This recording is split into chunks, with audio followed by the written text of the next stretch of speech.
Uou! Muito boa noite para você, sintonizado na Record News Santa Catarina. Eu sou Marcelo Cabral, esse é o Conexão ND que está só começando e, como sempre, nosso assunto por aqui nas noites de quinta-feira é o esporte.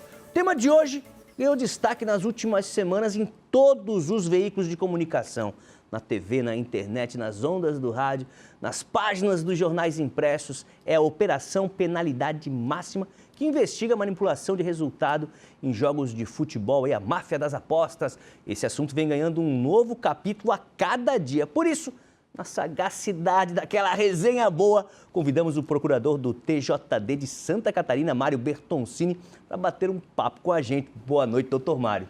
Boa tarde, boa noite, Marcelo. Boa noite, telespectadores da Record News. É um prazer, agradeço o convite. Vamos conversar sim.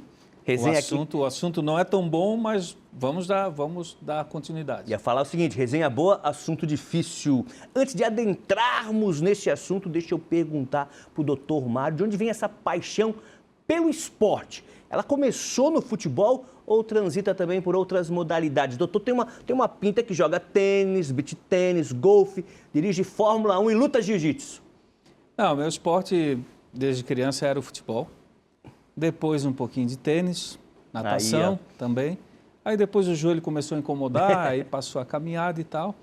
E a minha trajetória no futebol na justiça desportiva tem a ver muito com meu pai. Meu pai acompanha muito o futebol. E eu fui membro na OAB, da comissão do exame da OAB. E lá o presidente era o Marcílio Krieger. Uhum. E, sabe, o destino me levou a isso, porque eu estava dentro da OAB, tratando de direito, e tive como chefe na comissão o Dr. Marcílio. Um dos grandes aí da justiça desportiva. E depois, alguns meses depois, eu fui convidado a trabalhar no futsal. Um grande advogado, Rodrigo Pereira, me convidou e eu nem sabia do que era, só pelo fato dele me convidar. E como eu tinha o Marcílio na comissão, lá em 98, eu topei. E naquela oportunidade eu chegava a fazer 440 processos por ano sozinho. E aí foi indo, aí conhece um, conhece outro, aí chama para trabalhar em jogos abertos, aí convida para o futebol, aí fui membro aqui da Comissão Disciplinar da Liga Florianopolitana, depois fui para o Tribunal de Justiça Desportiva ali do futebol de Santa Catarina, que é sediado lá em Balneário Camboriú, e eu já tinha um pouco de experiência, mas não tanta experiência, e eu entrei no tribunal já sendo vice-presidente. E o presidente, quando viajava, então já no primeiro ano eu já assumi alguns meses a presidência. E aí conheci bastante pessoas, tive bastante influência, que a gente tem que estar aberto a críticas para melhorar. E realmente aprendi muito, estudei também. E hoje eu sou procurador geral do futebol de Santa Catarina, atuante aqui. Até essa questão, emendando uma coisa na outra, o que nós vamos tratar da Operação Penalidade Máxima, existe uma palavra no direito chamada jurisdição. Certo. Significa administração da justiça. O que o Tribunal do Futebol de Santa Catarina, qual é a jurisdição dele? O que ele administra? Competições organizadas pela Federação Catarinense de Futebol e pelas ligas filiadas à federação. Certo. O problema das apostas tem a ver com jogos dos campeonatos patrocinados e organizados pela Confederação Brasileira de Futebol. Assim sendo, a jurisprudência, a competência para atuar é do STJD, Superior Tribunal de Justiça Esportiva, com sede no Rio de Janeiro. Como é o mesmo código e situações que poderiam, se acontecessem aqui, ter atitudes muito parecidas, me sinto bem à vontade para analisar, porque também é o nosso, apesar de não ser da competência desse tribunal, mas a matéria a gente conhece e se acontecesse aqui em Santa Catarina, o que a gente não espera que aconteça, a gente teria condições também de tratar do assunto. Por isso foi convocado pela produção do Conexão ND. E voltando ainda um pouquinho mais, e a paixão pelo direito, vem de família? Bom, eu não sabia que tu ia passar para esse lado tão pessoal, mas tem uma história muito interessante também. Eu sou formado em administração. A minha vontade sempre foi fazer administração. E eu fiz na ESAG. Foi em 97, eu entrei na ESAG. E chegou no final, em 87. Chegou no final do ano, eu perguntei para o meu pai, para minha mãe, para a dona Salete, para o seu Mário, olha, eu quero fazer outra faculdade ao mesmo tempo, posso fazer? Aí a gente tem que perguntar para os pais, né? Não, tem que trabalhar e tal. Não, tudo bem. E aí eu fiz o vestibular para Direito no final do ano, para a Universidade Federal, a ESAG e a Universidade Estadual. Sim. Perguntar por que eu fiz Direito, talvez é porque como eu já estava fazendo administração, seria uma escolha natural. E aí acabei passando, a partir de 88 comecei a fazer Direito, e mais ou menos na metade do curso, a prática do direito, atender as comunidades carentes, o escritório de atendimento que era... que a gente atendia quem não podia pagar. Hoje tem a Defensoria Pública. Certo. Na nossa época tinha um convênio na universidade que atendia essas pessoas. E comecei a gostar muito, o curso de administração era um pouco tanto teórico, e aí acabou invertendo e eu acabei começando a trabalhar no escritório de advocacia, gostei, e acabei terminando a faculdade de administração, porque não fazia sentido eu fazer 8, 9 fases e não terminar o curso. Me trouxe bastante conhecimento também, conheci pessoas bastante interessantes, e sou advogado desde então. Então, apesar de ter 53 anos, eu sou advogado há 30, porque eu comecei muito cedo. Comecei 23 anos, eu já estava advogando. Que legal. Doutor, muita gente não lembra, mas esse não é o primeiro grande escândalo do futebol brasileiro. Tivemos outros dois em outros momentos que também mostraram a fragilidade do caráter humano dentro desse esporte que a gente tanto ama, né? Verdade. Parece que é uma coisa cíclica. Parece que de tempos em tempos, alguns universos aí ocultos do futebol aparecem e correções de rumo precisam ser feitas. A primeira foi na década de 80, que foi o escândalo da loteria esportiva. Eu era torcedor, na época era torcedor, adolescente torcedor, e para quem não acompanhou, a loteria esportiva na época era uma febre, nos anos 70 e 80, era uma febre, era o que era a Mega Sena hoje. Entendi. Então, se falava de loteria esportiva e loteria federal, que era aquela dos números, né? E lá foi descoberto uma máfia, que a revista Placar fez uma reportagem bastante impactante, onde os 13 jogos da loteria esportiva, alguns eram manipulados para favorecer apostadores. Aí foi feita toda uma apuração, mudou todo o regime de loteria esportiva e tal. E aí, quase 20 anos depois, nós tivemos em 2005 a questão do apito aqui. E aí, nessa época, eu já atuava na justiça esportiva. Figueirense estava envolvido em alguns jogos ali, né? Foi prejudicado ali. Coincidentemente, quando a notícia se tornou pública, estava acontecendo aqui, no Centro de Convenções do Aterro da Bahia Sul, um fórum de esporte. A FESPORT aqui patrocinava esse evento. Era um grande fórum sobre discussão sobre esporte. E tanto traziam atletas como tinha um painel sobre justiça desportiva. Neste painel estava presente o presidente do STJD na época, o Dr. Luiz Sveiter. E o Dr. Marcílio Krieger também, que também atuava. E o Dr. Paulo Schmidt, que era o procurador-geral. E muito interessante, porque as palestras começavam, daqui a pouco um tinha que sair para atender um celular, atender a imprensa, porque foi aquele escândalo da anulação... Era o rolo começando. ...das 11 partidas por conta da corrupção de um árbitro, que aí acarretou a anulação de 11 partidas. E agora, nós tivemos, desde o ano passado, porque isso já não é novo, isso está sendo investigado, tanto é que o regulamento das competições da CBF e também da Federação Catarinense, ele já tem um artigo desde o ano passado que obriga o atleta, se souber de alguma coisa, a comunicar ao seu dirigente. Certo. Então já era uma preparação, porque se sabia que esse dinheiro dos sites de apostas, que é um dinheiro novo no futebol brasileiro e é muito bem-vindo, dos 20 clubes da Série A, 19 têm patrocínio de sites de aposta.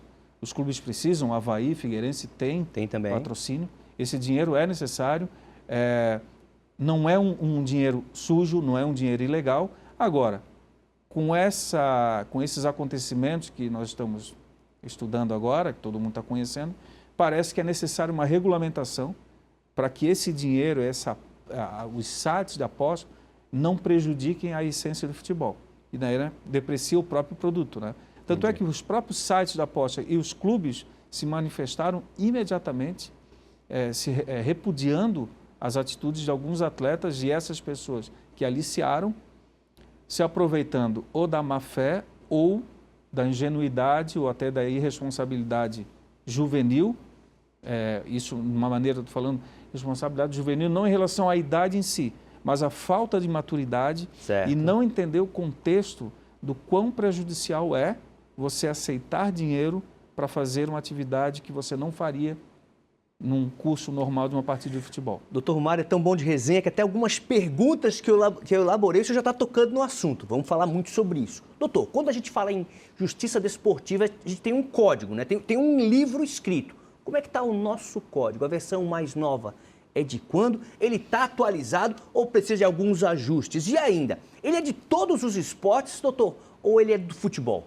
Bom, eu por hábito, eu sempre trago, porque eu tenho memorizado alguns artigos, mas isso aqui, o código nosso, essa formatação de um código único para todas as modalidades. Para todos. Ele é de 2003. 2003. 20 anos.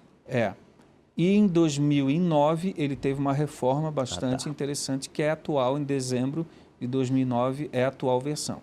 O código é bom? Ele é bom.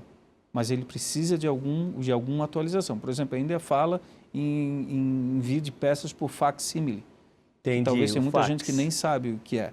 E a questão dos artigos que estão relacionados à atual conjuntura aí do site de aposta, tem uma coisa interessante, porque é o seguinte, não é uma crítica, porque as hipóteses estão todas contempladas aqui. Entendi. Mas você veja uma coisa, artigo 243, atuar deliberadamente de modo prejudicial à equipe que defende. Se a infração for cometida mediante pagamento ou promessa de qualquer vantagem, dinheiro, a pena será suspensão de 360 a 720 dias. Então, de 1 a 2 anos. E eliminação e reincidência, além de multa de R$100 a 100 mil. Então, quer dizer, tu pega 2 anos de suspensão e vai pagar uma multa de R$100? Então, essa questão da multa aqui está muito desatualizada, o Código de 2009.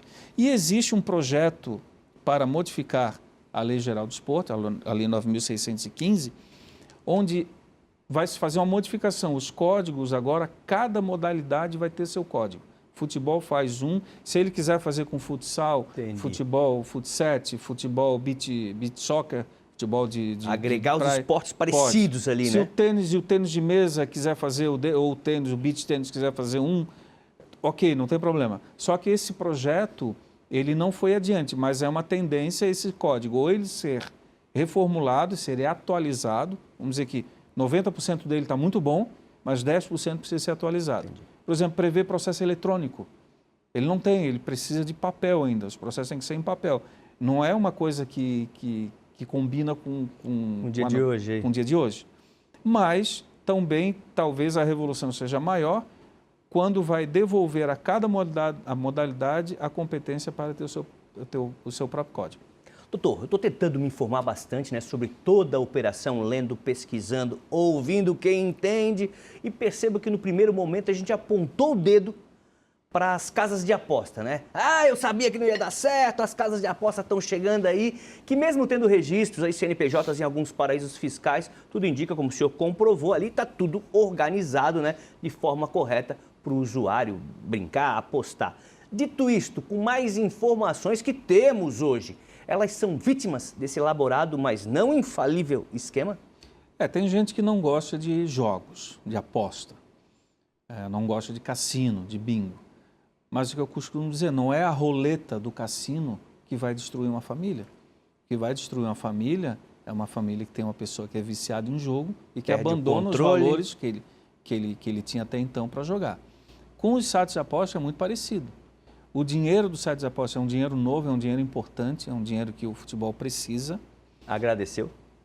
Agradecendo, né, os patrocínios? Os usuários gostam de apostar. Eu tenho amigo, eu não sou muito, porque eu não sou muito de dar palpite, eu não gosto muito de envolver dinheiro nos meus palpites. Entendi. Mas é uma coisa muito pessoal. Por exemplo, na época de bingo, eu nem ia bingo. Eu ia para brincar, quando o dinheiro começava a crescer na mesa, assim, não é para mim. Isso é uma coisa pessoal. Mas, por exemplo, eu tenho grandes amigos que apostam, às vezes ganham 100, 200, 800 reais. Então, esse não é o problema.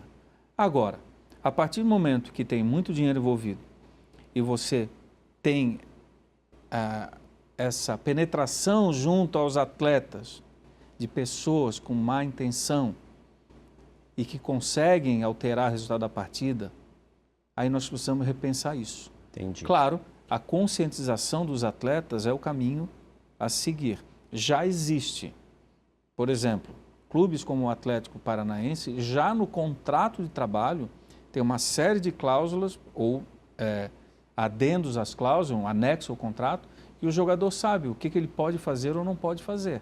Entendi. Mas isso precisa, é igual a educação de filho, a gente precisa todo dia, toda semana repetir isso.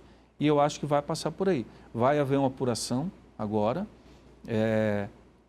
as provas são bastante contundentes, acredito que vai ter atleta aí que vai ter essa punição que eu falei ali. Tem um artigo seguinte, que é quando o resultado da partida ele é adulterado, aí são outras punições, pode pegar até 24 partidas, e se tiver reincidência, que é difícil, mas também, inclusive, existem alguns juristas que estão fazendo construções para aplicação da pena de banimento através de regulamentação da FIFA. Aí, ó. Então, quer dizer, existe o risco de uma punição muito severa aos atletas. Eu prefiro achar que esse tipo de processo como um todo, ele vai ser educativo. A gente tem que evitar só falar das coisas ruins e falar o que nós precisamos, conscientização dos atletas. Olha, o dinheiro do site dos apostas é um dinheiro que está registrado, o patrocínio para o clube é bom, atletas como o Marcelo, que joga no Fluminense, que era da seleção brasileira, do Real Madrid, colocando o seu nome. Fazendo a propaganda, lá o comercial. Propaganda. Quer dizer, é uma coisa séria. Entendi. Agora, essas consequências a gente precisa podar para que não comprometa o projeto todo. Doutor, para a gente terminar esse bloco, eu assisti alguns depoimentos de envolvidos, esses vídeos já estão na internet. Fiquei muito surpreso com algumas declarações assim que beiram a inocência, né? Não fiz com a intenção de prejudicar ninguém, só ele, o clube, todo mundo envolvido. Eu não sabia que isso era errado e por aí vai. Com a tua experiência, como é que um juiz, um analista, alguém que está encarregado de avaliar esse depoimento reage? O profissional tem que ser muito bem treinado, né? Alguns vídeos eu não aguento, né? A gurizada mostra uma ingenuidade que não existe. Talvez em Hollywood, mas na realidade é impossível acreditar que um homem formado que ganha não sei quantos mil para defender um time é tão ingênuo assim, ao ponto de dizer, eu não sabia que isso era errado. Olha, acontece vários casos nesse sentido, de ser ingenuidade, sim, ou de ser dissimulação, que as pessoas são muito acostumadas, quando fazem uma coisa errada, a colocar a culpa em outro, um terceiro, a dizer que não sabia, sabe, tirar de si a responsabilidade. Um ou outro, que é a melhor atitude mesmo, é dizer, não, realmente eu errei. O cara chegou, eu estava com problemas na família e eu precisava de dinheiro e eu achei que não ia prejudicar nada, porque o cara só falou, tu toma um cartão amarelo, depois toma um vermelho, e realmente eu fui envolvido por isso. E aí chegou a segunda, terceira vez, eu já estava dependendo daquele dinheiro. Então eu já fiquei cego por aquilo ali. E aí a gente tem que trazer esse atleta para mais próximo e perguntar, tu quer continuar trabalhando com futebol? Tu está preparado a superar isso aí? Começa admitindo que tu errou. Então, a imaginação dos advogados, sou advogado, dos advogados de defesa, ela é bastante ampla. Então, há de tudo. Entendi. E vão ser debates bastante interessantes, mas o código é bem claro. Atuar de forma a prejudicar a sua equipe. Um cartão amarelo, um cartão vermelho ou um pênalti prejudica a sua equipe. Então, o julgamento aqui na Justiça Esportiva, ele tende a ser um pouco mais simples em relação a esse leque de defesa. Agora, tem desdobramento trabalhista e criminal. Aí sim, os advogados de defesa vão ter vários argumentos para tentar, que aqui nós estamos falando de prisão, absolver um cliente que vai ser preso. Aí a defesa, ela precisa explorar aspectos que aqui no processo da Justiça Esportiva não dá tempo, porque é muito rápido. Nós temos 60 dias para terminar esse processo aqui. E eu acredito que o STJD vai cumprir esse prazo, sim. Legal, vamos fazer o seguinte, nossa primeira parada para o intervalo, nossa única parada, né? Temos o segundo e final bloco daqui a pouquinho. A gente continua com esse papo com o Dr. Mário Bertoncini, procurador do TJD de Santa Catarina, está falando sobre a máfia das apostas e a operação Penalidade Máxima. É rapidinho, a gente já volta. Não sai daí, hein?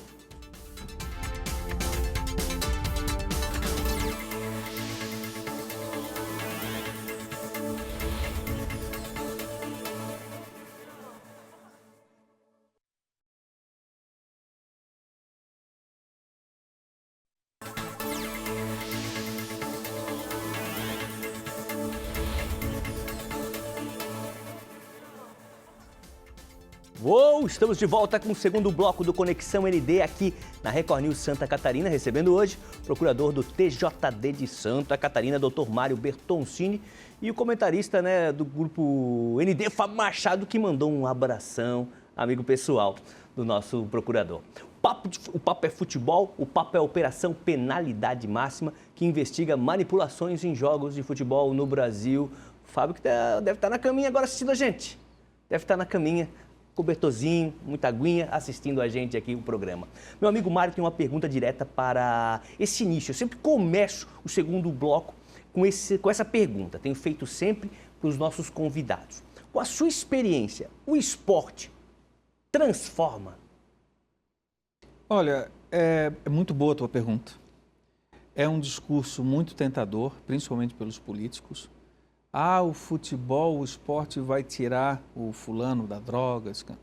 É uma verdade parcial. Certo. O que tira uma pessoa do caminho errado são os valores da sua família, os valores da sua escola, a dignidade de ter uma casa, ter comida, ter um lugar para dormir. Isso é o primeiro lugar. Então, eu entendo que as políticas públicas, o bem-estar social, ele é geral. O esporte, ele não arranca uma pessoa. Agora, sim, nós temos exemplos, muitos exemplos, de superação. O esporte é superação. No futebol, por exemplo, é o contrário do vôlei. No vôlei, 90% dos scouts positivos levam ao vencedor. Aí, No futebol, não.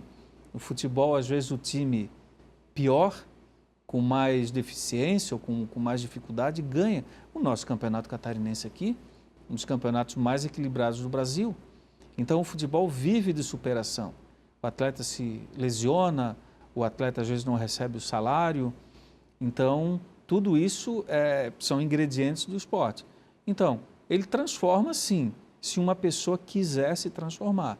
Se uma pessoa quiser se transformar, ela pode se transformar sendo enfermeiro, médico, jornalista, sabe? Então, o esporte ele é só uma ferramenta, como tantas outras ferramentas de superação dos limites da pessoa.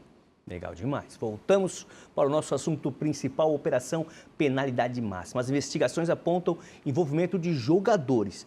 Árbitros, auxiliares, técnicos podem estar envolvidos também? Teve alguma citação nesse sentido que o senhor acabou lendo, pesquisando? Olha, nós temos um advogado aqui de Santa Catarina, Dr. Rafael Bozano, filho mais novo do Dalmo. Aí, o grande Dalmo. Irmão do Juliano. Dalmo já preenchia a súmula antes do jogo. Depois eu falo do Dalmo. O Rafael Bozano, ele é presidente de um membro da Comissão de Estudos de Direitos Esportivos aqui da OAB. E ele é o procurador lá do futebol brasileiro, lá no STJD, um dos que formulou a denúncia contra os atletas. Eu conversei com ele nessa semana, ele pediu que um pouco de tempo, assim que os clubes recebessem e os atletas, vai ser divulgado. É um documento extenso, mais de 40 páginas, pelo que ele me falou. Tem muita prova que foi obtida por colaboração com a Justiça Comum. E, claro, eu sou procurador também. Quando a gente apresenta uma denúncia, a gente tem uma convicção que alguma coisa precisa ser investigada e julgada.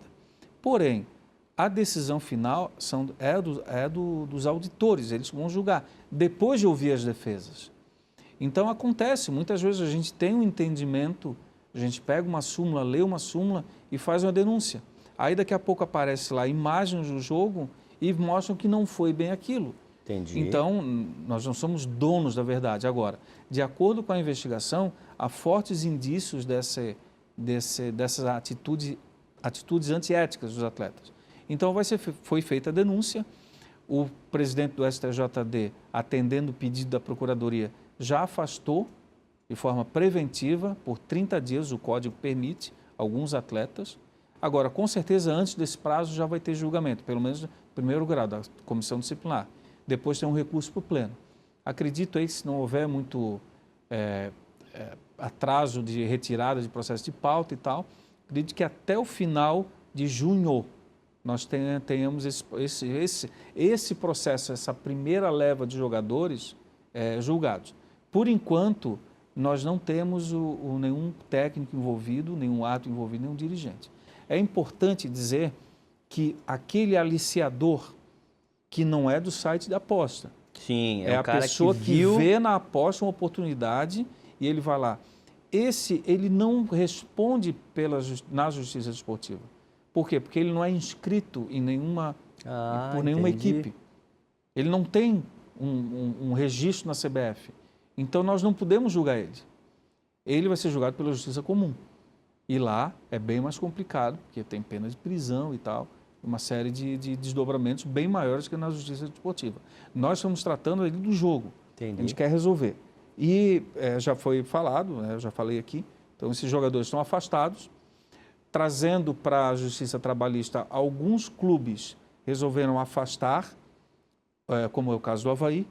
Alguns clubes resolveram manter o atleta jogando, como o caso do Chapecoense e Grêmio, e do outro lado teve clube como o Atlético Paranaense que já fez a rescisão do contrato, alegando que houve quebra de compliance, de comprometimento com a ética no contrato.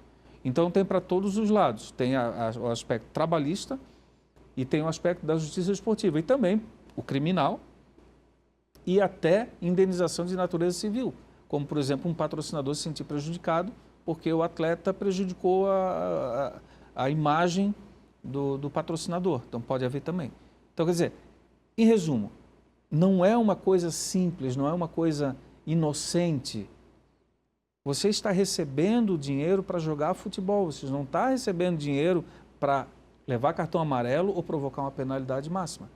Então, esse discernimento, que no direito a gente chama do homem médio, o homem médio deveria saber que ele não tem que fazer isso. Agora, a partir do momento que ele faz, a gente vai entender. Ele fez por quê? Por ingenuidade, por má fé, e aí vamos levar em consideração. Agora, o julgamento na justiça esportiva ele é mais curto. Entendi. Não dá tempo de discutir.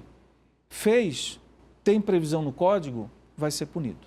Estou gostando muito do nosso papo, doutor, e principalmente dessa sua visão de como, uma visão de advogado, né?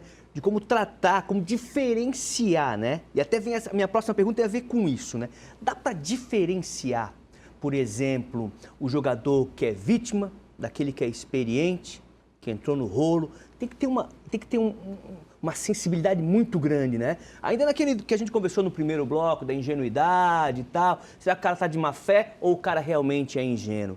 Eu acredito, se o cara é mais novo, não tem tanta experiência de vida, mas agora, tem homem criado que ganha 350 mil reais por mês e dizer que não sabia, o advogado, a pessoa que está ali tem que ter uma sensibilidade muito apurada. Às vezes, inclusive, nos falta esse conhecimento que para um psicólogo fica mais fácil analisar, de entender o porquê da pessoa adotar comportamentos que, inclusive, vão contra ele mesmo. Comportamento autodestrutivo. Entendi. Agora, a questão do que nós temos que analisar, que eu acho bastante importante isso é um grande laboratório onde se analisa o comportamento de atletas relacionados a uma oportunidade que é de aposta e o aliciador. Toda defesa, tudo que for alegado, nós precisamos entender para criar um cenário diferente do que nós temos hoje. Certo. Para alterar a legislação onde precisa e principalmente para ver uma conscientização dentro dos clubes, mais palestras, campanha da CBF, traz o Ronaldinho Gaúcho aqui, traz o Rivaldo, traz o Neymar e falar para eles, olha gente, já aconteceu coisa na minha carreira e tal. Então é isso, engrandecer o esporte, aproveitar essa mácula que está sendo analisada e tentar transformar isso. E uma coisa que antes eu acabei esquecendo, falasse do Fábio Fábio está em casa, está nos vendo. Um grande abraço, Fábio. Não esqueci de ti não, tá? Beijão, Fábio! Fábio! A gente começou a conversa e tal. Fábio, como dizia o presidente dos Unidos, uma mercadoria de primeira. 74 gols com a camisa do Floresta, lá de São José, no futebol amador.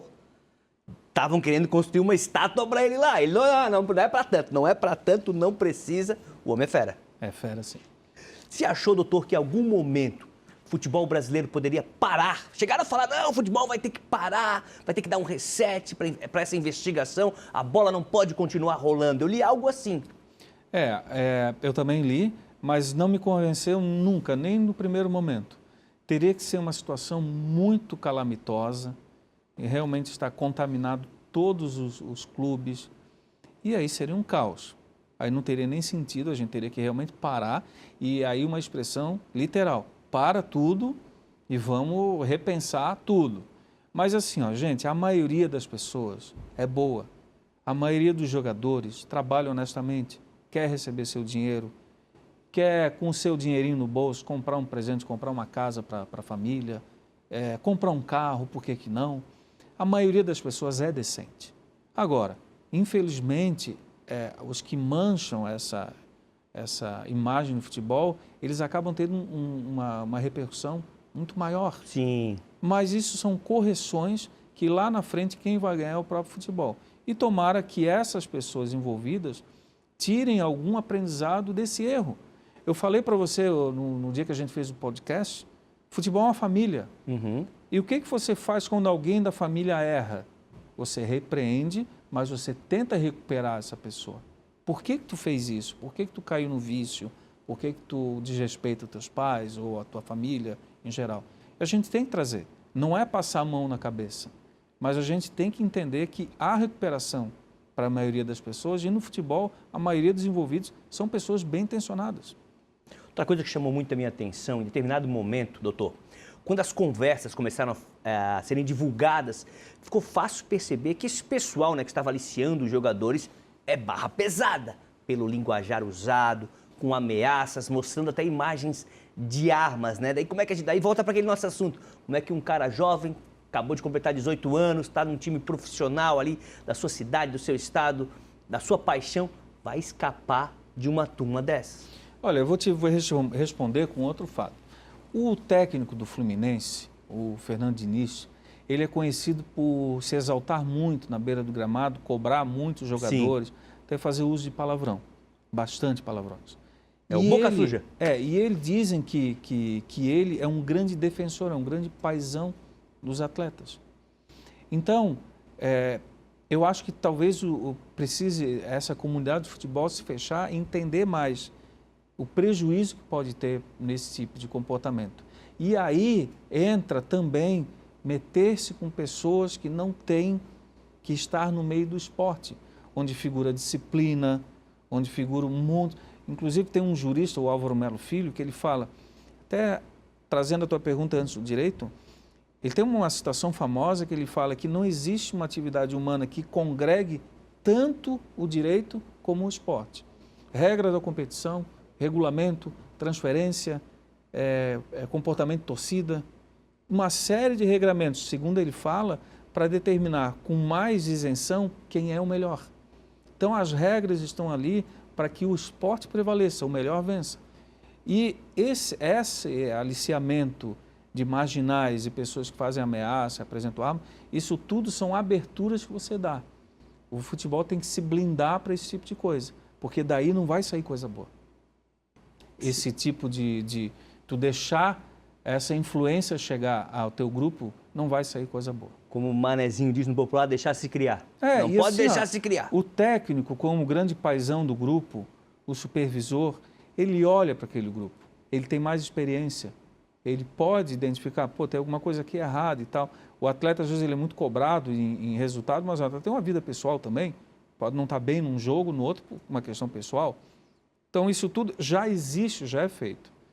Por isso que eu entendo que esses atletas, a gente vai ouvir eles e a gente pode ter surpresa de pessoas que chegam lá e dizem, não, eu errei mesmo. Doutor, o pessoal de casa não está vendo, mas o cronômetro já apareceu para a gente aqui. Estamos na retinha final do programa. Deixa eu terminar com uma outra pergunta, foge um pouco do assunto, mas, claro, tem muito a ver com o futebol. Eu acho, infelizmente, que estamos caminhando para um futuro próximo. Teremos uma única torcida nos estádios, nos grandes jogos ou talvez em todos os jogos. Porque não dá, como a gente teve ano passado, eu contei, era semanalmente uma pessoa perdendo a vida por uma briga, por uma emboscada de torcida, por o cara usa camisa azul, outro usa vermelha, um usa preta, usa branca, e os caras estavam literalmente se matando pelo Brasil aí, nesses gramados, ou nos arredores, melhor dizer, dos arredores dos grandes estádios. Bom, se a gente trouxer uma pessoa lá dos anos 70, colocar num túnel do tempo e trazer para um jogo de futebol hoje, ele vai pensar que a pessoa está indo para um teatro. Entendi. Porque hoje o futebol ele congrega muito mais condições para os espectadores, estádios cobertos, com cadeira, poucos alambrados, preço de ingresso, lanche, etc. Copa do Mundo que veio para cá, mudou como o torcedor é tratado, o estatuto do torcedor. Então, o que nós precisamos evoluir para isso aí? Identificação biométrica de todo mundo que entra no estádio. Tecnologia vai ter que entrar com tudo. Isso. E aí, a partir disso, a pessoa sabe que está entrando identificada. E se ela tiver um comportamento errado, ela fica 1 ou 2 anos sem poder se aproximar do estádio. Enquanto isso não for implementado, infelizmente nós vamos ter que conviver ou com um clássico com 400 policiais para fazer a segurança do clássico, ou não poder ter um jogo às 5 da tarde na ressacada e um às 7 no estádio Orlando Scarpelli. A turma se encontra no terminal. Enquanto isso não acontecer, infelizmente assim, os bons vão pagar pelos maus? Sim, torcida única.